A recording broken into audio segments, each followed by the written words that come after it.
আমার বেহরা দোস্ত আহবাব, একটা মার্ডার কেসের আসামি 7 বছর পর্যন্ত জেলখানায়, এদিকে 7 বছর মামলা চলতেছে। শেষ পর্যন্ত 7 বছর পরে একদিন জজে রায়ের তারিখ ঘোষণা করছে, আগামী মাসের 20 তারিখে এই মামলার রায় হবে। যেদিন রায়ের তারিখ সেই দিন সকাল 10টার সময় এই আসামি এটাকে, আল্লাহু আকবার, এটারে কি কয়, কাঠগড়ায় উঠাইছে। উকিলেরা দোনো পক্ষের আসছে। জজ সাহেব এজলাসে উঠি পড়ছে। এত বড় বান্ডিল একটা রায়ের কপি জজ সাহেব সামনে নিয়ে বসছে। কিছুক্ষণের মধ্যে জজ রায় পড়া শুরু করবে। এই সময়ের মধ্যে যেই লোকটা মার্ডার কেসের আসামি, যার রায়ের আজকে যার বিচারের রায় হবে, এই লোকটার কাঠগড়ায় তার কি অবস্থা হয়। 1 নম্বর, তার দিলের ভিতরে একটা ভয় খুব খুব খুব খুব করে। জি, সম্পূর্ণ মনোযোগ, সম্পূর্ণ ধ্যান জজের চেহারার দিকে থাকে। জজের চেহারার থেকে এক পলকের জন্য চক্ষু সরে না। না জানি জজের মুখ থেকে কি না কি বাইর হয়। 5 বৎসরের জেল, 10 বৎসরের জেল, যাবজ্জীবন কারাদণ্ড, নাকি ফাঁসির আদেশ বাইর হয়, কিচ্ছু জানে না। আমার বেহরা দোস্ত আহবাব, একটা ভয় অন্তরের মধ্যে নিয়ে সম্পূর্ণ মনোযোগ, সম্পূর্ণ ধ্যান জজের দিকে থাকে। এই যে একটা ভয় মিশ্রিত ধ্যান, আল্লাহ পাক রব্বুল আলামিনকে বান্দা, যখন তুমি আল্লাহু আকবার তাকবীরে তাহরিমা বলিয়া নামাজ শুরু করলা, এবার সালাম ফিরানো পর্যন্ত তোমার দিলের ভিতরে আমি আল্লাহর দিকে একটা ভয় মিশ্রিত ধ্যান থাকবে। এই ভয় মিশ্রিত ধ্যানটা লইয়া যদি তুমি নামাজ পড়ো, এই নামাজের দ্বারা তোমার সাথে আমার সাথে সুসম্পর্ক গড়ে উঠবে। আমরা তো নামাজের নিয়তবন্দি ডুবাই যাইগা। নামাজের নিয়তবন্দি কোথায় যাই? আফসোসের বিষয় কি জানেননি? আফসোসের বিষয়, মুসলমানের ফলা কতগুলা শিক্ষিত অশিক্ষিত নির্বিশেষে এত বড় বড় চাইতা চাইতা কথা কয়, এক এক কথা 5 মণ ওজন, কিন্তু গোড়ার ডিম নামাজটা পড়তে জানে না, তাশাহুদটা শুদ্ধ করে মুখস্থ জানে না, দরুদ শরীফটা শুদ্ধ করে মুখস্থ জানে না, দোয়ায়ে কুনুতটা শুদ্ধ করে মুখস্থ জানে না, আলাম তারা থেকে নাস পর্যন্ত 10টা সূরা শুদ্ধ করে মুখস্থ জানে না, জানাজার নামাজের দোয়াটা শুদ্ধ করে মুখস্থ জানে না। মুসলমানের বাচ্চারা কথা বলে ফাঁকনা ফাঁকনা কথা বলে। আপনার বিশ্বাস না হইলে এখন মাহফিলের ভিতরে পরীক্ষা নেন না, কয়জনে জানাজার নামাজের দোয়া শুদ্ধ করে মুখস্থ বলতে পারে? আমি কান কাটি ফেলবো। তার কয়জনে পারে? 100 জনের ভিতরে যদি 10 জনে পারে, আল্লাহু আকবার। নামাজের নিয়তবন্দি শুধু লেফট রাইট করতেছে যে এইটাই সার, আর কিছু নেই। লেফট রাইট করার নাম নামাজ নেই। হ্যাঁ, তো এই নামাজে আল্লাহ পাকের সাথে সুসম্পর্ক গড়ে উঠবে। আল্লাহ পাক রব্বুল আলামিন বলেন, আল্লাযীনা হুম ফি সালাতিহিম খাশিউন, ওই সমস্ত মানুষ যারা অন্তরে খুশু লইয়া আমার জন্য নামাজ পড়ে, তাদের সাথে আমার সুসম্পর্ক তৈরি হয়। সুসম্পর্ক মনোযোগ সহকারে, ধ্যানের সাথে, একাগ্রতার সাথে। আল্লাহু আকবার। 5 ওয়াক্ত নামাজ পড়েন।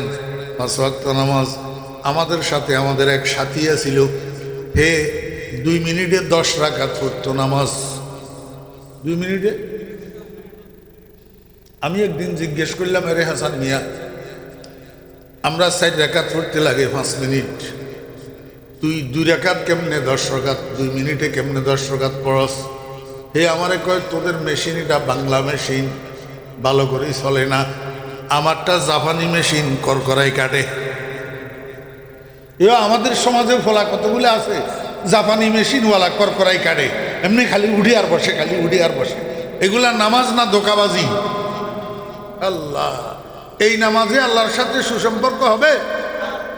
আল্লাহ পাক রব্বুল আলামিন বলেন, বান্দা খুশুওয়ালা নামাজ হইতে হবে, খুশুওয়ালা নামাজ, যেই নামাজের মধ্যে আমি আল্লাহর দিকে তোমার দিলের ধ্যান থাকবে এবং তোমার দিলের মধ্যে আমি আল্লাহর ভয় থাকবে। এই ভয়ওয়ালা ধ্যান লইয়া যদি তুমি নামাজ পড়ো, দেখবে আস্তে আস্তে তোমার সাথে আমার সুসম্পর্ক তৈরি হবে। মানুষের সাথে আল্লাহর সাথে যখন সুসম্পর্ক তৈরি হয়, এই মানুষটাকে অন্যরা বলে আল্লাহওয়ালা। কি কয়? আল্লাহওয়ালা। মানুষের সাথে আল্লাহর সাথে যখন সুসম্পর্ক তৈরি হয়, এই মানুষটাকে দুনিয়ার মানুষ বলে আল্লাহওয়ালা। আমার বেরা দোস্ত বাবেরা, মানুষ যখন আল্লাহওয়ালা হয়, তখন এই মানুষ এটার ব্যাপারে আল্লাহ পাক যেই কোনো সিদ্ধান্ত নেওয়ার আগে মানুষ এটারে জিজ্ঞেস করে, বান্দা তোমার জন্য আমি এই সিদ্ধান্ত নিতেছি, বলো তুমি রাজি আছো কিনা। खुदी को कर बुलंद इतना कि हर तकदीर से पहले, खुदी को कर बुलंद इतना कि हर तकदीर से पहले खुदा खुद बंदे से पूछे बता तेरा रजा क्या है।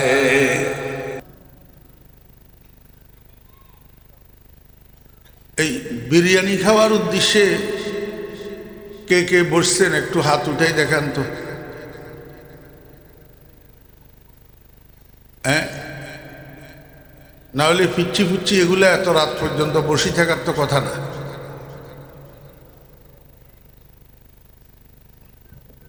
খবরদার, ইন্নামাল আমালু বিন্নিয়াত, নিয়তের মধ্যে যদি ত্রুটি থাকে তো এই আমল 2 পয়সার কাজেও আসবে না। এই জন্য নিয়ত সহি করে বসতে হবে। বিরিয়ানির পোটলা একটা মানে কি? অল্প কিছু চাউল, অল্প কিছু চাউল। আমাদের সকলের ঘরে ভাত আছে না নেই? আমরা প্রতিদিন ভাত খাইতো, তাহলে এই অল্প একটা চাউলের জন্য, ভাতের জন্য পাগল হব কেন? আল্লাহ মাফ করেন, নাউযুবিল্লাহি মিন যালিক। আমরা এই উদ্দেশ্যে আসিনি, আমরা আসছি বয়ান শোনার উদ্দেশ্যে। ঠিক আছে ইনশাআল্লাহ। বয়ান শোনার উদ্দেশ্যে কে কে বসছেন? মাশাআল্লাহ, হাত নামান।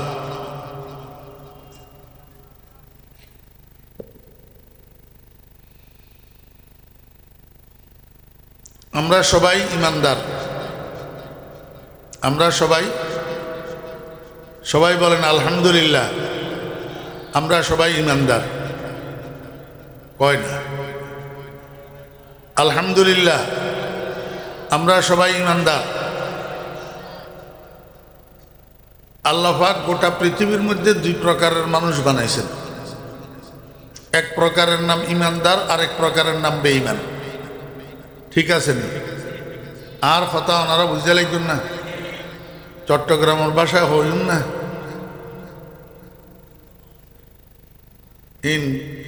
বাইরের তো মানুষকে একদিন দিয়ে ওনার ভাষা কথা হইলেন গম লাগতো না। ইতাল্লাই একেবারে সহজ শুদ্ধ ভাষায় হই, একখানা মনোযোগ তাইলে ইনশাল্লাহ বুঝিবেন, মনোযোগ লাইব। আল্লাহ পাক কয় প্রকারের মানুষ বানাইছেন? এক প্রকারের নাম ইমানদার, আরেক প্রকারের নাম বেঈমান। তো মানুষ যখন 2 প্রকার, আল্লাহ পাক এই মানুষের জন্য শেষ ঠিকানা বানাইয়া রাখছেন 2টা। শেষ ঠিকানা 2টা, একটার নাম জান্নাত, আরেকটার নাম বুঝে থাকলে বলুন। জান্নাত ইমানদারের ঠিকানা, বেঈমানের ঠিকানা। আর জাহান্নাম ইমানদারের ঠিকানা না বেঈমানের ঠিকানা? তাহলে আমরা যেহেতু আলহামদুলিল্লাহ বললাম আমরা সবাই ইমানদার, তাহলে আমরা জান্নাতে যাইতে চাইবো না জাহান্নামে? নাউযুবিল্লাহি মিন যালিক। আমরা কেউ জাহান্নামে যাওয়ার প্রত্যাশা করি না, আমরা আশা করি কোথায় যাওয়ার? জান্নাতে যাওয়ার। জান্নাত আমাদের বাবার বাড়ি, জান্নাত আমাদের বাবার বাড়ি। আমাদের বাবার নাম হযরতে আদম আলাইহিস সালাম, হযরত আদম আলাইহিস সালাম। আমাদের বাবা জান্নাতে ছিলেন, জান্নাত থেকে দুনিয়াতে আসছেন, আবার সপরিবারে জান্নাতে যাবেন। কেমনে? সপরিবারে আবার কোথায় যাবেন? জান্নাতে যাবেন। এখন আদম আলাইহিস ইসলামের পরিবারের মধ্যে আদম আলাইহিস ইসলামের সন্তানেরা দুই ভাগে বিভক্ত। এক ভাগ সন্তান হইল সুসন্তান, আর এক ভাগ সন্তান হইল কুসন্তান। সুসন্তান হইল ইমানদার, আর কুসন্তান হইল বেঈমান। আপনারা জানেন বাপের উত্তরাধিকারী হয়, বাপের ওয়ারিশ হয় বাপের সুসন্তান। কুসন্তান বাপের ওয়ারিশ হয় না। কুসন্তানের বাপ কোর্টে যাইয়া এফিডেভিট করে ত্যায্য পুত্র করে দেয়, সম্পত্তির থেকে বেদখল করে দেয়, ওয়ারিশ হওয়ার সুযোগ দেয় না। আল্লাহ পাক বলেন ইমানদাররাই কিয়ামতের ময়দানে সফল হবে। ইমানদাররা কিয়ামতের ময়দানে কি হবে? সফল হবে। কি পাইয়া সফল হবে? আল্লাহ পাক বলেন উলাইকা হুমুল ওয়ারিসুন, তারা তাদের বাপের বাড়ি ওয়ারিশ হবে, তাদের বাপের বাড়ির ওয়ারিশ হইয়া সফল হবে। বাপের বাড়ির নাম কি? আল্লাযীনা ইয়ারিসুনাল ফিরদাউস, তাদের বাপের বাড়ির নাম জান্নাতুল ফেরদাউস। জান্নাতুল ফেরদাউস, এই জান্নাতুল ফেরদাউসের ওয়ারিশ হবে। হুম ফিহা খালিদুন। দুনিয়াতে দেখেন একজনে বাড়ি একটা একজনের জন্য বরাদ্দ করলে আরেকজনে আসি সেটার থেকে উৎখাত করে দেয়। জি, একজনে বরাদ্দ দিলে আরেকজনে কি করে? উৎখাত করে দেয়।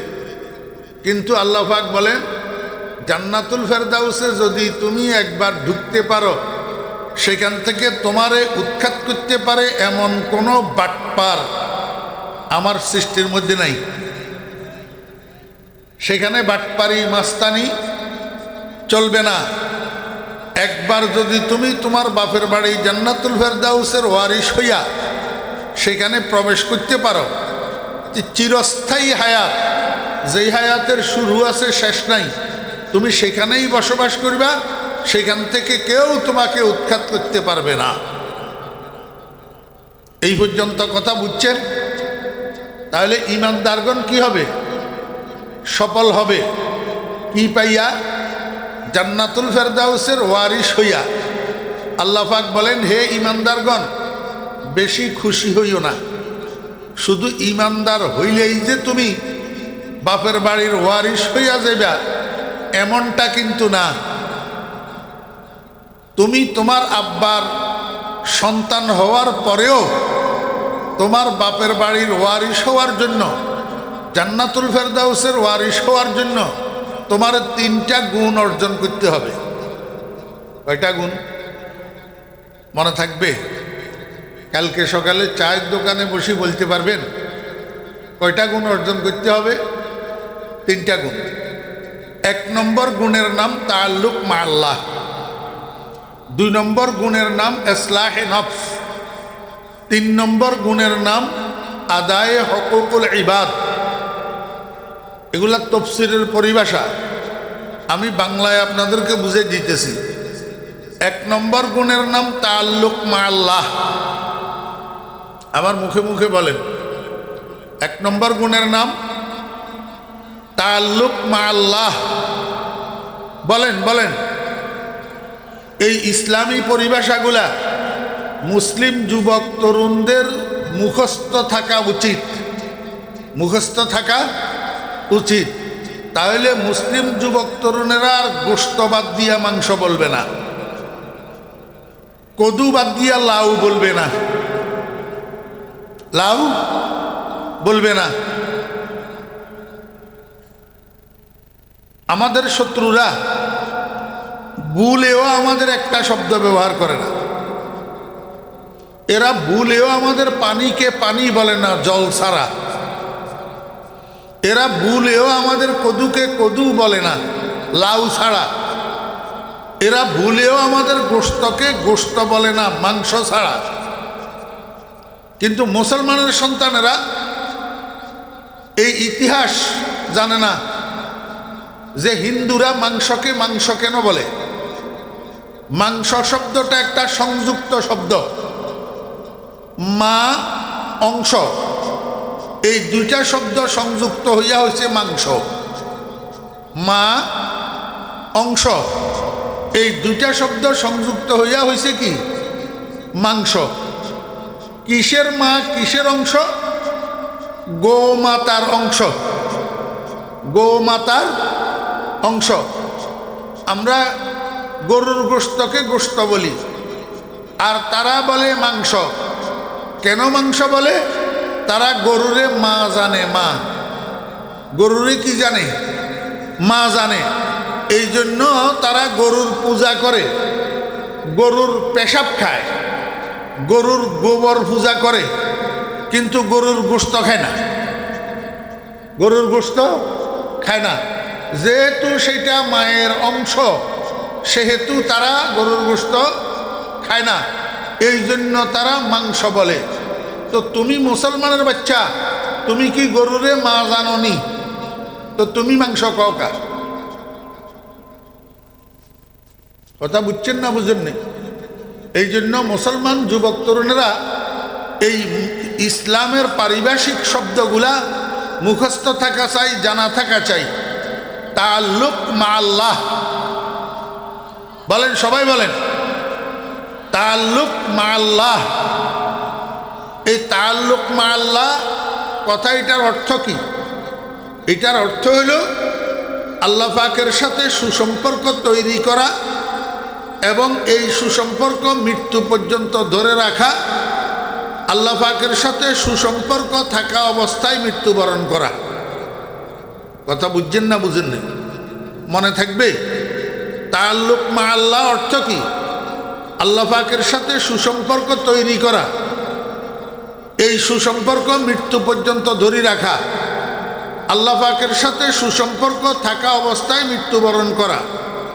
মনে রাখতে হবে, যেই মানুষের মৃত্যু আল্লাহর সাথে সুসম্পর্ক থাকে না অবস্থায় হয়, তার মরণ শিয়াল কুকুরের মরণের চেয়েও খারাপ। মৃত্যু হতে হবে কি অবস্থায়? আল্লাহর সাথে সুসম্পর্ক থাকা অবস্থায়। আপনারা প্রশ্ন করতে পারেন, হুজুর আমি তো আমার বাপের সন্তান, আমার বাপের বাড়ির ওয়ারিশ আমি হব, আরেকজন তৃতীয় থার্ড পার্সনের সাথে আমার সুসম্পর্ক করতে হবে কেন? আমি আদমের সন্তান, জান্নাত আদমের বাড়ি, আমি আদমের আওলাদ, আমি জান্নাতের ওয়ারিশ হব, আল্লাহর সাথে সুসম্পর্ক করতে হবে কেন? আমার ভাইরা, দোস্ত আহবাব, আপনাদের এখানে পার্শ্ববর্তী বাজারের নাম কি? কালীগঞ্জ বাজার, কালীবাড়ি বাজার। হ্যাঁ, আপনার আব্বা কালীবাড়ি বাজারে একটা দোকান করে 30 বছর। হঠাৎ একদিন হার্ট স্ট্রোক করি আপনার আব্বা মারা গেছে। তো 3 দিন বাপের শোক পালন করার পর চতুর্থ দিন আপনি ঘরের থেকে চাবির ছড়াটা লইয়া গেছেন দোকান খোলার জন্য। ওটা বুঝছেন না বুঝেন নেই? বাপের 30 বছর কালীবাড়ি বাজারে দোকান করছে, বাপ মারা যাওয়ার পরে দোকান এটা বন্ধ না? দোকান এটা কি বন্ধ? এখন এই বন্ধ দোকান খুলবে কে? বন্ধ দোকানের হাল ধরবে কে? যে বাপের ওয়ারিশ। আমার মনে হয় আপনারা বুঝতেছেন। জি, বাপের বন্ধ দোকান খুলবে কে? বাপের সন্তান, বাপের সন্তান। কেন সন্তান বাপের ওয়ারিশ? সন্তান বাপের ওয়ারিশ। ওয়ারিশ শুধু সম্পদের ভাগীদার হওয়ার নাম নয়, বরং মৃত ব্যক্তির রেখে যাওয়া অসমাপ্ত কাজের হাল ধরা ওয়ারিশের কাজ। কথা বুঝেন নাই? বাপ মারা গেছে, এখন বাপের যে সংসার পরিবার, এইটা পরিচালনার হাল ধরবে কে? উপযুক্ত ছেলে, উপযুক্ত ছেলে, তার নাম ওয়ারিশ, তার নাম ওয়ারিশ। আমাকে একটু বুঝে থাকলে বলুন, আমাদের নবীজি কতদিনের জন্য নবী হইয়া দুনিয়াতে আসছেন?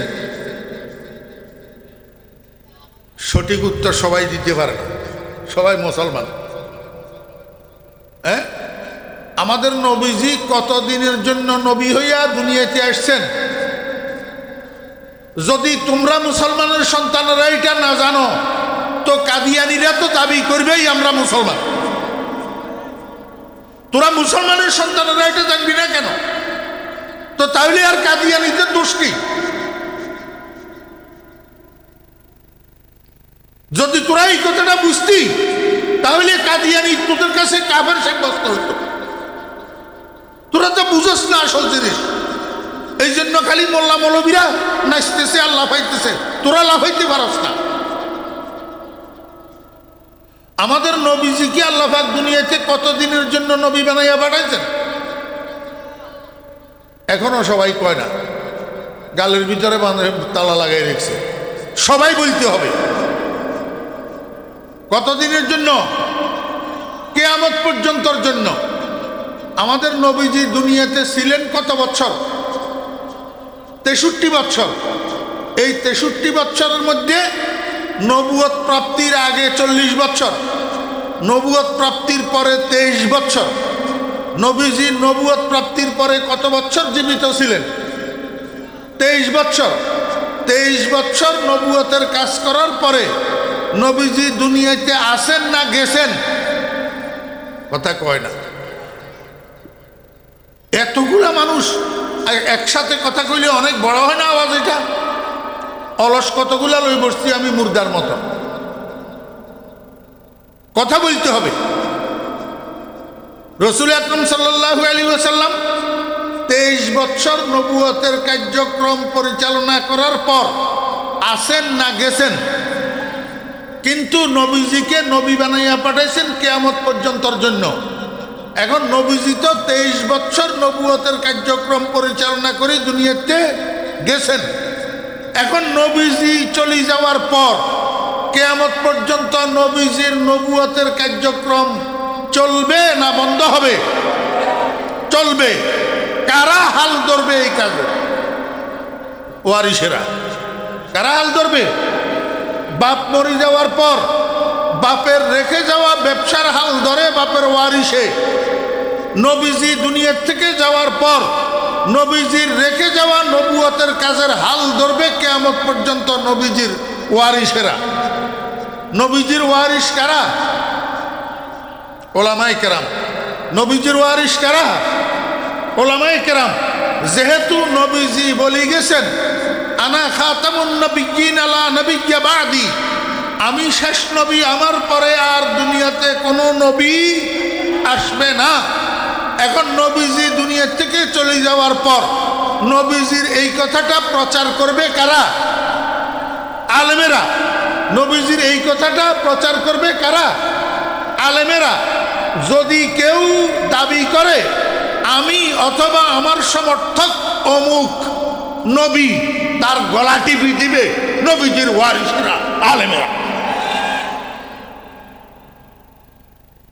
কথা বুঝেন নাই?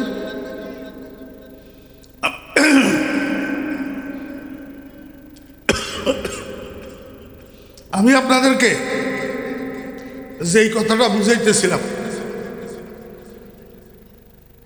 3 দিন বাপের শোক পালন করার পর ঘরে দোকানের শাটারে যেই তালা লাগানো আছে, তালা এগুলার চাবি আছে না, ঘরের থেকে চাবি লইয়া ছেলে এইটা গেছে দোকান খোলার জন্য। যাইয়া দেখে দোকানের শাটারের মধ্যে এইদিকে একটা এইদিকে একটা 2টা নতুন তালা লাগানো। যেই তালাগুলার চাবি ঘরে রাখা চাবির চড়ার মধ্যে নাই। এখন ছেলে দোকান খুলতে পারে না।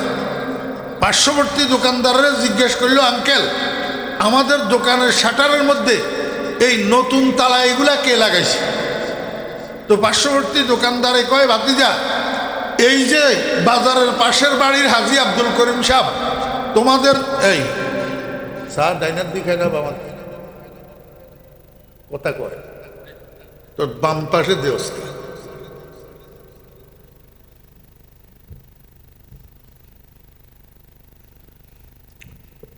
মনোযোগ আসেনি?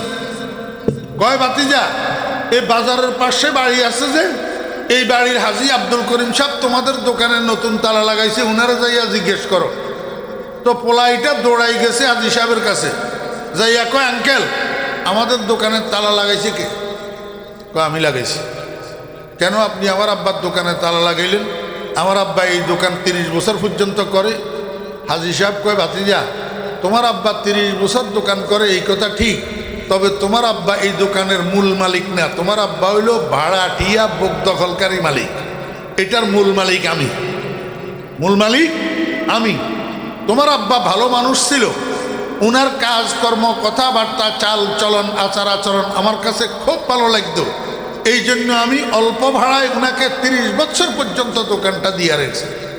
বাবারে সত্যি কথা বলতে কি, তুমি একটা ফালতু পোলা, সন্ত্রাসী, তুমি একটা ফালতু পোলা, তুমি সন্ত্রাসী, তোমার চাল চলন আচার আচরণ আমার মোটেও পছন্দ না।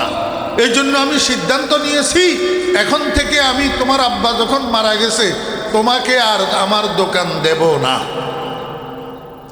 তুমি আগামীকাল সকাল 10টায় 2 জন মানুষ নিয়ে দোকানের সামনে আসবা, আমি 2 জন মানুষ নিয়ে দোকানের সামনে যাব। এই 4 জন মানুষের উপস্থিতিতে দোকানের মধ্যে তোমার কি কি মালামাল আছে এগুলা বাহির করি, দোকানটা আমারে খালি করি বুঝাই দিবা, আমি তোমার কাছে দোকান ভাড়া দেব না। কথা বুঝছেন না বুঝেন নাই? কি বুঝলেন? আপনার আব্বা 30 বছর পর্যন্ত দোকানটা করল, কিন্তু এরপরে আপনার সন্তান দোকানের ওয়ারিশ হইতে পারল না। কেন? মূল মালিকের সাথে আপনার ছেলের সুসম্পর্ক নাই। মূল মালিকের সাথে আপনার ছেলের সুসম্পর্ক নাই, এই জন্য মূল মালিকই আপনারে দোকানে ঢুকতে। আল্লাহ পাক রব্বুল আলামিন কয়, দুনিয়ার মানুষ, হে দুনিয়ার ইমানদারগণ, তোমরা আদমের সন্তান, এই কথা ঠিক, সেই হিসাবে তোমরা জান্নাতের উত্তরসূরি, জান্নাতের ওয়ারিশ, এই কথা ঠিক, কিন্তু আরেকটা কথা তোমাদের মনে রাখতে হবে, তোমার আব্বার বাড়ি জান্নাত, কিন্তু তোমার আব্বা জান্নাতের মূল মালিক না, বুক দখলকারী মালিক।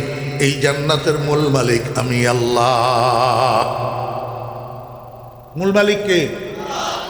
আল্লাহ পাক রব্বুল আলামিন বলেন, বান্দা আমার সাথে যতক্ষণ সুসম্পর্ক তৈরি করিবে না ততক্ষণ পর্যন্ত তুমি আদমের সন্তান হইলেও, ইমানদার হইলেও জান্নাতের ওয়ারিশ হইতে পারিবে না। যদি জান্নাতের ওয়ারিশ হইতে চাও, আমি আল্লাহর সাথে সুসম্পর্ক তৈরি করো এবং সেই সুসম্পর্ক মৃত্যু পর্যন্ত ধরে রাখো, সেই সুসম্পর্কের উপরে মৃত্যুবরণ করো, তাহলেই তুমি জান্নাতের ওয়ারিশ হইতে পারিবা। বুঝছেন না বুঝেন না? এই পর্যন্ত কথা বুঝছেন? তাহলে শুধু ইমানদার হইলেই, শুধু আদমের সন্তান হইলেই জান্নাতুল ফেরদাউসের ওয়ারিশ হওয়া যাবে না? তাআল্লুক মা আল্লাহ পয়দা করতে হবে, তাআল্লুক মা আল্লাহ পয়দা করতে হবে, আল্লাহর সাথে সুসম্পর্ক তৈরি করতে হবে। যেহেতু জান্নাতুল ফেরদাউসের মূল মালিক আল্লাহ, মূল মালিক রব্বুল আলামিনকে জিজ্ঞেস করলাম, মাওলাই করিম, তাহলে আপনার সাথে সুসম্পর্ক কিভাবে করব? আপনার সাথে সুসম্পর্ক করার মাধ্যম কি হবে, কেমনে করব, আমাদেরকে একটু বলুন না। আল্লাহ পাক রব্বুল আলামিন কয়, বান্দা আমার সাথে সুসম্পর্ক করার মাধ্যম হইল 5 ওয়াক্ত নামাজ। কথা কয় না? আল্লাহ পাকের সাথে সুসম্পর্ক তৈরি করার মাধ্যম কি? 5 ওয়াক্ত নামাজ। তাহলে এবারে আপনারাই একটু বলেন না, এই বেনামাজি যদি মারা যায়, আল্লাহর সাথে সুসম্পর্ক অবস্থায় মারা যাইতেছে, হ্যাঁ? আল্লাহু আকবার।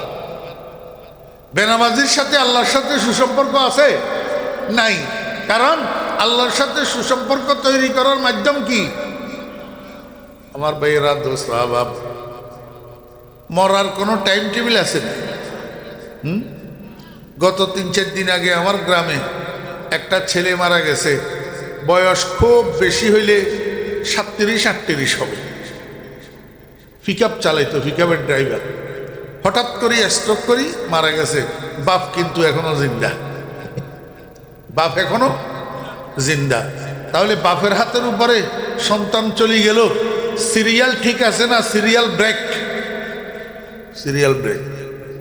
এই জন্য ও যুবকেরা, তরুণেরা, ও তরুণেরা, যুবকেরা, কোনো গ্যারান্টি নাই যে তুমি তোমার আব্বার সমান বয়স পাইবা, তুমি তোমার দাদার সমান বয়স পাইবা, তুমি চুল দাড়ি সাদা করেই মরবা, এটার কোনো গ্যারান্টি নাই। অতএব কারণে যদি আল্লাহর সাথে সুসম্পর্ক তৈরি করি, আল্লাহর সাথে সুসম্পর্কের উপরে মরতে হয়, তাহলে নামাজ ধর, নামাজ ধর। নামাজ না ধরি কোনো উপায় নাই। আল্লাহর সাথে সুসম্পর্ক তৈরি করার মাধ্যম কি? নামাজ। এখন একটা প্রশ্ন, যে কিছু কিছু মানুষের নামাজ পড়ে কিন্তু সকাল থেকে সন্ধ্যা পর্যন্ত সারা মিথ্যা কথা কয়। সারা কি কয়? সারা মিথ্যা কথা কয়। বুঝিও কয়, না বুঝিও কয়, জানিও কয়, না জানিও কয়, দরকারেও কয়, বেদরকারেও কয়, যেখানে মিথ্যা বলার দরকার নাই সেখানেও কয়। আর এর চেয়ে ভাঙ্গি কইলাম না। যেখানে মিথ্যা বলার দরকার নেই সেখানেও কয়। আপনারা আমার একটু বুঝে থাকলে বলুন তো, কোনো নামাজি মানুষ মিথ্যা কথা বলতে পারে? তা হে আগের কাতারে নামাজ পড়ে, মসজিদের সভাপতি, মসজিদের সেক্রেটারি, মসজিদের কেশিয়ার, মসজিদ কমিটির সদস্য, কপালে দাগ পড়ে গেছে নামাজের, তার মুখ থেকে এই মিথ্যা কথা কেমনে বাইর হয়? বোঝা গেল নামাজ ঠিক নেই। নামাজ 5 ওয়াক্ত নামাজ পড়ে কিন্তু গ্রামে সুদের উপরে টাকা লাগায়। 5 ওয়াক্ত নামাজ পড়ে, বদলা দিয়া আরেকজনের জমিনের আইল কাটি ওই বাইরের সাইডে দিই, এইগুলা দিয়ে বান্ধি দে, নিজের জমিনটা বড় করার জন্য, আরেকজনের জমিনটা ছোট করার জন্য। কি লাভ হবে তোমার নামাজ দিয়া? আমার বেয়েরা দোস্ত আহবাব, তাহলে বোঝা গেল আমার নামাজে আমার উপকার করতেছে না, নামাজের দ্বারা আল্লাহর সাথে সুসম্পর্ক তৈরি হইতেছে না। এটার কারণ কি? আল্লাহ পাক রব্বুল আলামিন কয়, বান্দা, তোমার নামাজের মধ্যে একটা জিনিসের অভাব আছে। একটা জিনিসের, যেই জিনিসটার অভাব, সেই জিনিসটাকে আরবি ভাষায় বলে খুশু। কি বলে? খুশু। এই খুশু শব্দের অর্থ হলো ভয় মিশ্রিত ধ্যান। ভয় মিশ্রিত। আমার বেয়েরা দোস্ত আহবাব, একটা মার্ডার কেসের আসামি 7 বছর পর্যন্ত জেলখানায়, এদিকে 7 বছর মামলা চলতেছে। শেষ পর্যন্ত 7 বছর পরে একদিন জজে রায়ের তারিখ ঘোষণা করছে, আগামী মাসের 20 তারিখে এই মামলার রায় হবে। যেদিন রায়ের তারিখ, সেই দিন সকাল 10টার সময় এই আসামি এটাকে, আল্লাহু আকবার, এটারে কি কয়, কাঠগড়ায় উঠেছে। উকিলেরা দোনো পক্ষের আসছে, জজ সাহেব এজলাসে উঠে পড়ছে। এত বড় বান্ডিল একটা রায়ের কপি জজ সাহেব সামনে নিয়ে বসছে। কিছুক্ষণের মধ্যে জজ রায় পড়া শুরু করবে। এই সময়ের মধ্যে যেই লোকটা মার্ডার কেসের আসামি, যার রায়ের আজকে যার বিচারের রায় হবে, এই লোকটার কাঠগড়ায় তার কি অবস্থা হয়? 1 নম্বর, তার দিলের ভিতরে একটা ভয় খুব খুব খুব খুব করে। যে সম্পূর্ণ মনোযোগ, সম্পূর্ণ ধ্যান জজের চেহারার দিকে থাকে। জজের চেহারার থেকে এক পলকের জন্য চক্ষু সরে না। না জানি জজের মুখ থেকে কি না কি বাইর হয়। 5 বৎসরের জেল, 10 বৎসরের জেল, যাবজ্জীবন কারাদণ্ড, নাকি ফাঁসির আদেশ বাইর হয়, কিচ্ছু জানে না। আমার বেয়েরা দোস্ত আহবাব, একটা ভয় অন্তরের মধ্যে নিয়ে সম্পূর্ণ মনোযোগ, সম্পূর্ণ ধ্যান জজের দিকে থাকে। এই যে একটা ভয় মিশ্রিত ধ্যান, আল্লাহ পাক রব্বুল আলামিন কয়, বান্দা, যখন তুমি আল্লাহু আকবার তাকবীরে তাহরিমা বলিয়া নামাজ শুরু করলা, এবার সালাম ফিরানো পর্যন্ত তোমার দিলের ভিতরে আমি আল্লাহর দিকে একটা ভয় মিশ্রিত ধ্যান থাকবে। এই ভয় মিশ্রিত ধ্যানটা লইয়া যদি তুমি নামাজ পড়ো, এই নামাজের দ্বারা তোমার সাথে আমার সাথে সুসম্পর্ক গড়ে উঠবে। আমরা তো নামাজের নিয়তবান্দি ডুবাই জায়গা। নামাজের নিয়তবান্দি কোথায় যাই? আফসোসের বিষয় কি জানেননি? আফসোসের বিষয় মুসলমানের ফলা কতগুলা শিক্ষিত অশিক্ষিত নির্বিশেষে এত বড় বড় চাইতা চাইতা কথা কয়, এক এক কথা 5 মণ ওজন, কিন্তু গোড়ার ডিম নামাজটা পড়তে জানে না, তাশাহুদটা শুদ্ধ করে মুখস্থ জানে না, দরুদ শরীফটা শুদ্ধ করে মুখস্থ জানে না, দোয়ায়ে কুনুতটা শুদ্ধ করে মুখস্থ জানে না, আলাম তারা থেকে নাস পর্যন্ত 10টা সূরা শুদ্ধ করে মুখস্থ জানে না, জানাজার নামাজের দোয়াটা শুদ্ধ করে মুখস্থ জানে না। মুসলমানের বাচ্চারা কথা বলে ফাঁকনা ফাঁকনা কথা বলে।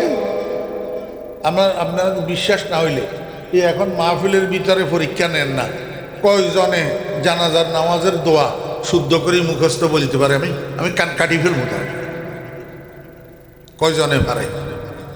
100 জনের ভিতরে যদি 10 জনে পারে, আল্লাহু আকবার।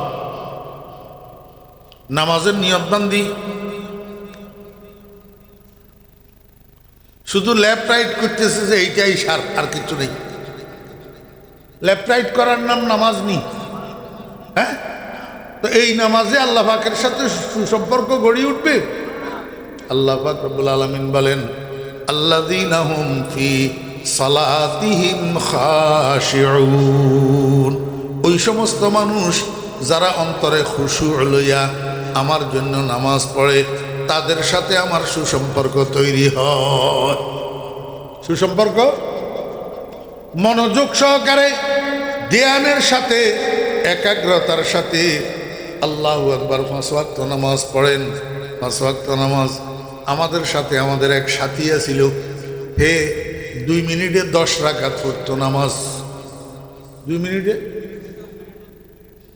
আমি একদিন জিজ্ঞেস করলাম, আরে হাসান মিয়া, আমরা 4 রাকাত পড়তে লাগে 5 মিনিট, তুই 2 রাকাত কেমনে 10 রাকাত, 2 মিনিটে কেমনে 10 রাকাত পড়স?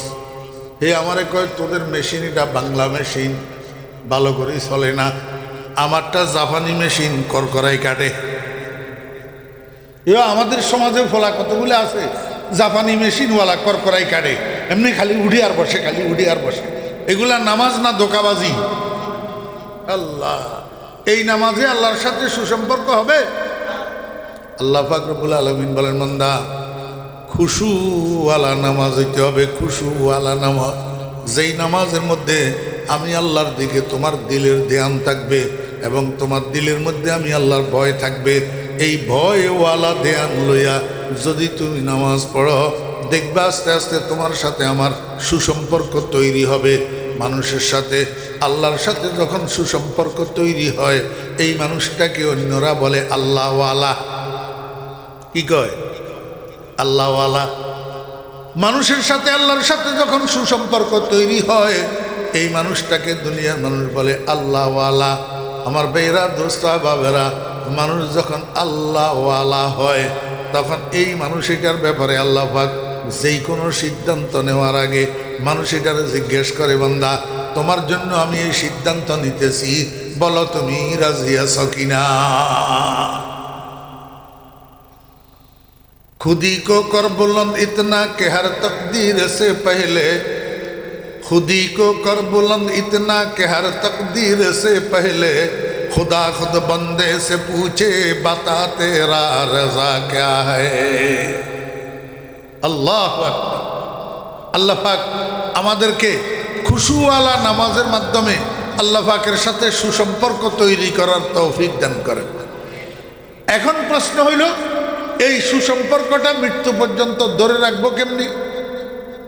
আল্লাহ পাককে আবার জিজ্ঞাসা করলাম, মাওলা ঠিক আছে, খুশুওয়ালা নামাজ দিয়া আপনার সাথে সুসম্পর্ক তৈরি করলাম, এখন এই সুসম্পর্ক মৃত্যু পর্যন্ত ধরে রাখার মাধ্যম কি? আল্লাহ কয়, বান্দা মৃত্যু পর্যন্ত সুসম্পর্ক এটা ধরে রাখার মাধ্যমও নামাজ। মৃত্যু পর্যন্ত সুসম্পর্ক ধরে রাখার মাধ্যমে কি? আল্লাহ পাক রব্বুল আলামিন একটু সামনে যাইয়া বলেন, ওয়াল্লাযীনা হুম আলা সালাওয়াতিহিম ইউহাফিজুন। ও বান্দা, যদি এই সুসম্পর্কটা মৃত্যু পর্যন্ত তুমি ধরে রাখতে চাও, তাহলে নামাজকে কন্টিনিউ করবা। নামাজকে কি করবা? কন্টিনিউ করিবা। শুক্রবারে জুমার নামাজ যখন পড়বা, আসরের নামাজও পড়িবা, মাগরিবের নামাজও পড়িবা, এশার নামাজও পড়িবা, শনিবারেও পড়িবা, রবিবারেও পড়িবা, বৃহস্পতিবারেও পড়িবা, আবার শুক্রবারেও পড়িবা। তুমি সারা সপ্তাহ নামাজ পড়লা না, শুধু শুক্রবার দিন জুমার নামাজ পড়লা, এতে সুসম্পর্ক মৃত্যু পর্যন্ত থাকবে না। ফজর পড়লা, জোহর পড়লা না, জোহর পড়লা, আসর পড়লা না, মাগরিব পড়লা, এশা পড়লা না, এতে করি আল্লাহ পাকের সাথে সুসম্পর্ক অবস্থায় তোমার মৃত্যু হবে না। কারণ তুমি ফজরের নামাজ পড়লা, এই ফজরের নামাজের দ্বারা আল্লাহর সাথে সুসম্পর্ক তৈরি হইল, এই সুসম্পর্কটা জোহর পর্যন্ত রইল। এবার জোহরের নামাজ যে পড়লা না, তাহলে সুসম্পর্ক কাটা হইয়া গেল। এখন জোহর থেকে আসর পর্যন্ত তোমার সাথে আল্লাহর সুসম্পর্ক নাই। মাগরিবের নামাজ পড়লা, আল্লাহর সাথে সুসম্পর্ক হইল, এশা পর্যন্ত এটা রইল। এশার নামাজ যে না পড়িয়া ঘুমাইয়া গেলা, এই ফজর পর্যন্ত আল্লাহর সাথে তোমার সুসম্পর্ক কাটা হইয়া গেল। রাত্রিকালীন তোমার সাথে আল্লাহর সাথে আর সুসম্পর্ক রইল না। এই টাইমের মধ্যে যদি মরণ আসে, তাহলে বান্দা আমার সাথে সুসম্পর্ক অবস্থায় তোমার মৃত্যুটা হইল না। যদি তুমি 5 ওয়াক্ত নামাজ কন্টিনিউ করো, আজকের ফজর থেকে আগামীকাল ফজর পর্যন্ত 5 ওয়াক্ত নামাজ যদি কন্টিনিউ করো, তাহলে 24 ঘন্টা আল্লাহর সাথে তোমার সুসম্পর্ক বজায় রইল। এই 24 ঘন্টার যেই কোনো মুহূর্তে তোমার মৃত্যু আসবে, আল্লাহ পাকের সাথে সুসম্পর্ক অবস্থায় মৃত্যু আসবে, তাহলে তোমার আর ভয় নাই। তোমার আর কি নাই? ভয় নাই। ওয়াল্লাযীনা হুম আলা সালাওয়াতিহিম ইউহাফিজুন। আমার ভাইরা, দোস্ত, আহবাব, ইমানদারগণ, জান্নাতুল ফেরদাউসের ওয়ারিস হওয়ার জন্য 3টা গুণ অর্জন করতে হবে। 1 নম্বর গুণ হলো তাআল্লুক মা আল্লাহ, আল্লাহর সাথে সুসম্পর্ক তৈরি করা এবং সেই সুসম্পর্ক মৃত্যু পর্যন্ত ধরে রাখা। আল্লাহর সাথে সুসম্পর্ক তৈরি করার মাধ্যম হইল খুশুওয়ালা নামাজ, ধ্যানওয়ালা নামাজ, আল্লাহর ভয়ওয়ালা নামাজ। হ্যাঁ, আর এই সুসম্পর্ক যদি তুমি মৃত্যু পর্যন্ত ধরে রাখতে চাও, তাহলে তোমাকে নামাজকে কন্টিনিউ করতে হবে। একবেলা পড়িবা, আরেক বেলা পড়িবা না, 1 ওয়াক্ত পড়িবা, 3 ওয়াক্ত পড়িবা না, এইভাবে হইলে হবে না। 24 ঘন্টায় 24 ঘন্টা 5 ওয়াক্ত নামাজ তোমাকে পড়তে হবে। এতে করে 24 ঘন্টা আল্লাহ পাকের সাথে তোমার সুসম্পর্ক বজায় থাকবে। এই সময়ের মধ্যে তোমার মৃত্যু হইলে আল্লাহ